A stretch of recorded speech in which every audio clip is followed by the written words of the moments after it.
A little wet, eh? You're soaked.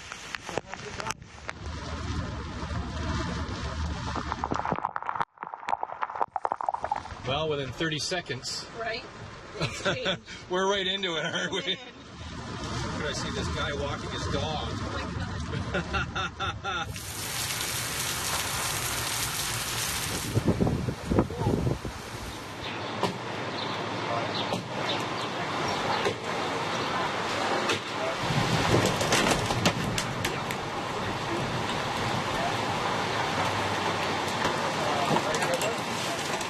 Good evening. It was fast and furious. The powerful storm that hit the GTA this afternoon didn't last very long, but that didn't stop it from leaving some destruction in its path.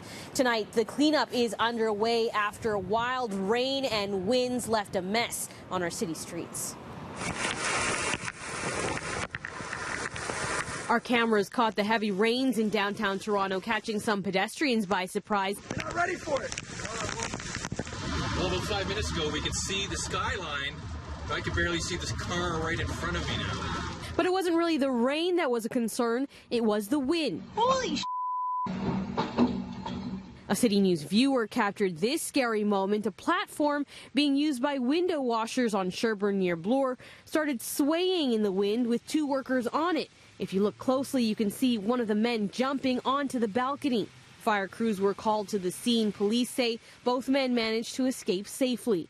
Over in Brampton, home security footage captured the moment a backyard canopy blew right off the deck thanks to the gusts of wind.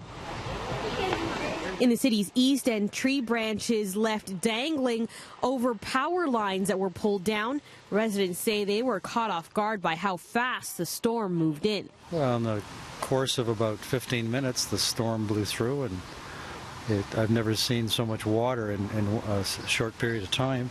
So the flooding, and then all these trees are very old and very big, and all these branches just came off the trees.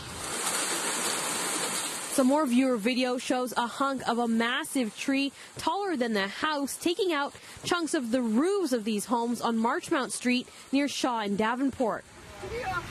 There's 3 cars? And it seems a number of cars were also hit by falling trees. Pedestrians trying to help navigate traffic after a massive tree landed on 3 vehicles near Shooter Street.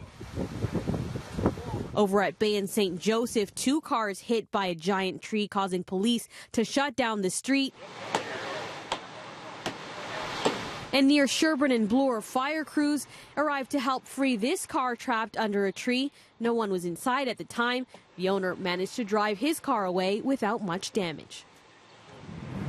And at last check, Toronto Hydro is reporting at least 8,000 customers still without power tonight. Crews are on the ground assessing the damage and making repairs. Hydro says it hopes to have power restored soon. And Adam is in an East End neighborhood where a huge tree came crashing down in the storm. Another one after we've seen so many. Adam, what were the fastest wind speeds during the storm today? Well, Janella, we're going to estimate a lot of those winds being gusting upwards of probably 80 to 100 kilometers per hour, waiting for those final numbers to come in. But East York, absolutely one of those neighborhoods across Toronto that is ravaged by this fast-moving storm. Take a look at this large tree, the old Norwegian maple here. These ones are the big culprits that get a lot of that rot. You can see just the branch snapping off of it, massive in nature. But speaking of that rot, Tony, if you come over here, take a look right in here. This is one that came off of the trunk, which is a massive tree trunk. If you get right in there, you'll see a lot of that is all rotted out. So the structural integrity on this big old tree, not quite up to snuff with the power of Mother Nature. Let's talk about that storm system and as it moved through the area. Let me show you what's going on as far as the radar is concerned. And we saw it rolling through at about 4 o'clock with those strong gusty winds. Over the last 12 hours, we had the watches come out early in the morning. They were up at about 9 o'clock. The storms rolled through at about 4 o'clock, so everybody should have been on notice. When those severe thunderstorm watches come out, you got to take notice of that and make plans for when the warnings start rolling out around the area. Then on the backside of it, we've still continued to see breezy conditions, but not nearly as damaging as what those winds were with that cold front that moved through, still at 46 kilometers per hour. We cut a lot of the humidity out. We're going to see some cooler, fresher days setting up for us as temperatures now are into the upper teens. We're going to get back to sunshine as we head into the day tomorrow, and we're looking at a couple of quiet days around here. We'll be quiet throughout the overnight, so the folks in East York and this neighborhood in Plater Estates can start to pick up a few of the pieces. We are in an area right now that is still dark. They do not have power on this half of the neighborhood, but crews will likely be working. I have heard some numbers upwards of 90% restored across the city of Toronto. 14 to start the day, a high of 25 into the afternoon is what we're expecting.